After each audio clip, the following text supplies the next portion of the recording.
Now there's a moment in every night landing at sea where you're not sure whether you landed or died. There's a huge crash, there's deceleration that you have to experience to appreciate.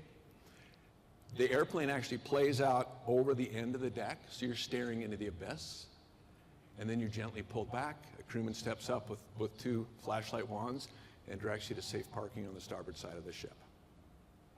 We were home. Now that was a pretty dramatic experience, and I'm glad that you all didn't have to go through that.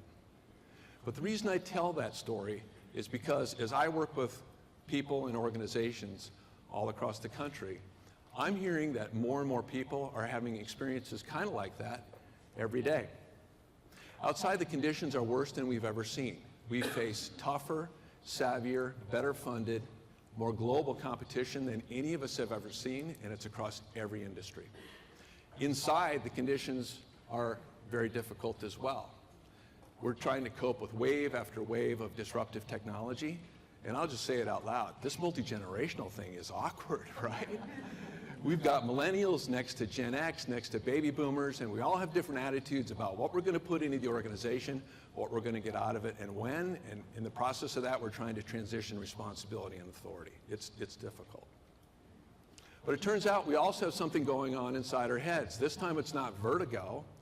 It's something that's been called an immunity to change, an automatic resistance to change. Now, I'm not saying people don't want to change, because most of the people that I work with see the need for change and want to be a constructive part of that. But what I am saying is that we as humans are descended from generations, thousands of generations of risk-averse ancestors. Now, our ancestors had well-founded fears of things like spiders and snakes and heights and rushing water and flames and aggressive body language, because if they didn't, their DNA was summarily removed from the human race and they didn't carry on. Now, some of those fears still make sense for us. If you're out at a picnic and a snake crawls across your foot, you want to react. That still makes sense. But the place we run into problems is when we have those kinds of reactions to things that are a more routine part of our day-to-day life. So if you have a fight or flight reaction when you get a Sunday morning email from the boss, or that unexpected calendar invite from HR,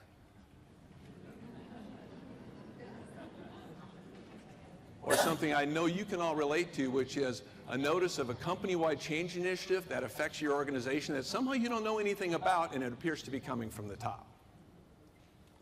Now, if you have a fight or flight reaction in that case, that can lead you to react thoughtlessly instead of to act thoughtfully, and that can create all kinds of mayhem in an organization.